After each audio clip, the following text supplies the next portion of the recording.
Bueno, primero que nada, muy buenas tardes. Les voy a hablar sobre la alquimia, que es el capítulo 2. Como primer punto, la Alejandría. Y se le pusieron Alejandría por lo que Ptolomeo fundó una capital a la que llamó Alejandría. En esta época apareció Alejandro Magno, que vivió en la época de Aristóteles. Él tenía su propia capital que estaba situada al norte de Grecia. Después de su muerte, que fue en el 323 a.C., se disgregó su imperio, pero los macedonios y los egipcios supieron mantener la misma filosofía.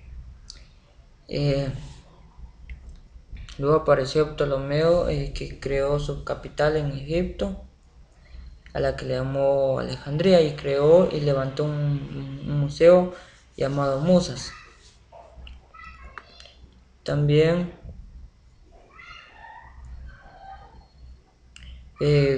como el arte de la comedia parecía estar estrechamente relacionado con la religión, el pueblo ya no recelaba a menudo que de quienes lo practicaban, considerándolos adeptos de artes secretas y partícipes de un saber peligroso.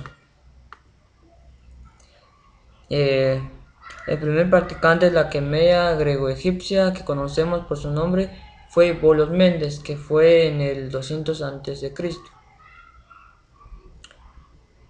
Bolos se dedicó a lo que se había convertido en uno de los grandes químicos de ese periodo. Él cambió un metal en otro y particularmente el plomo o hierro en oro de transmutación. También la Academia explica que caso el número de ellos que han llegado hasta nosotros. Otra razón es que el nacimiento de la cristianidad, el pensamiento pagano, cayó en desgracia.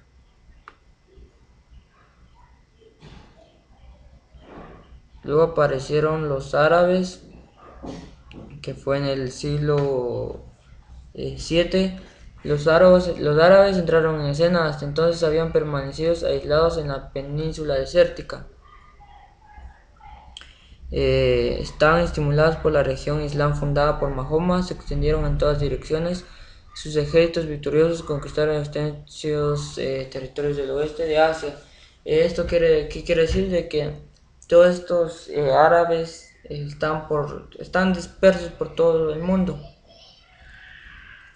Pero también fue especialmente en Persia donde los árabes encontraron los restos de la tradición científica científica griega, los restos de la tradición científica griega, donde está todo acerca de la transmutación, todo lo de química.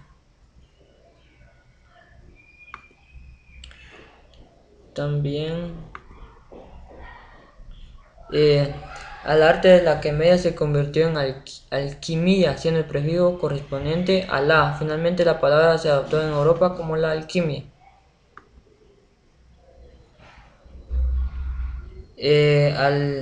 Los griegos le llamaban xerión, que era la sustancia activadora de la transmutación, un polvo seco, que significa seco. Los árabes le cambiaron al elixir y en Europa se convirtió finalmente como elixir de la vida. En el despertar de Europa, la ciencia ya había declinado, pero rápidamente luego aparece después Avicena, que eran tiempos difíciles para el mundo islámico y se hicieron más difíciles aún como resultado de las invasiones y victorias de los turcos y mongoles. A pesar de la relativa aversión a manejar los trabajos de aquellos que parecían enemigos mortales e irreconciliables, surgió un movimiento para traducirlos al latín como objeto que pudiesen utilizarlos los estudios europeos. El humanista francés Herbert, aproximadamente en 940-1003, futuro Papa Silvestre II en el año 999. El escolástico inglés Robert Chester fue uno de los primeros que tradujo la obra árabe de alquimia al latín.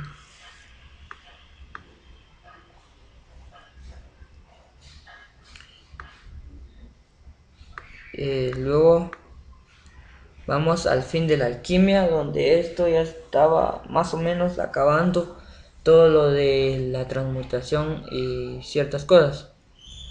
Luego apareció el nuevo espíritu, hizo acto de presencia en los trabajos de los médicos contemporáneos, un alemán George Bauer, 1494 y 1555, y otro suizo Theophrastus Bombastus von Bohemio. Bauer es más conocido como agrícola, que en latín quiere decir campesino.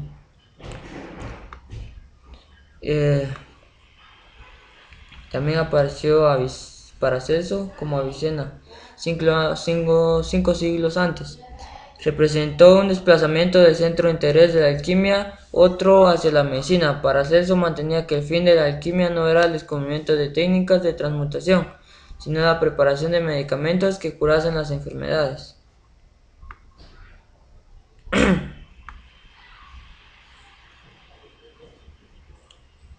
Más tarde, un químico alemán, Johann Rudolf Glauber, descubrió un método para preparar ácido clorhídrico por medio de la acción del ácido sulfúrico sobre la sal común. En el proceso obtuvo un residuo de sulfato sódico que actualmente se sigue llamando como sal Glauber.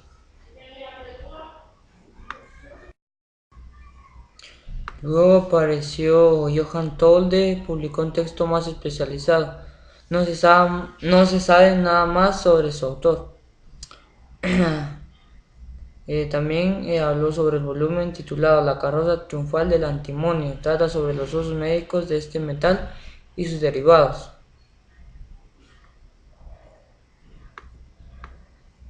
En todo este capítulo ya se iba investigando más sobre la transmutación y ya se iba a empezar con ya de ahí empezaron las medidas y todo acerca de la transición.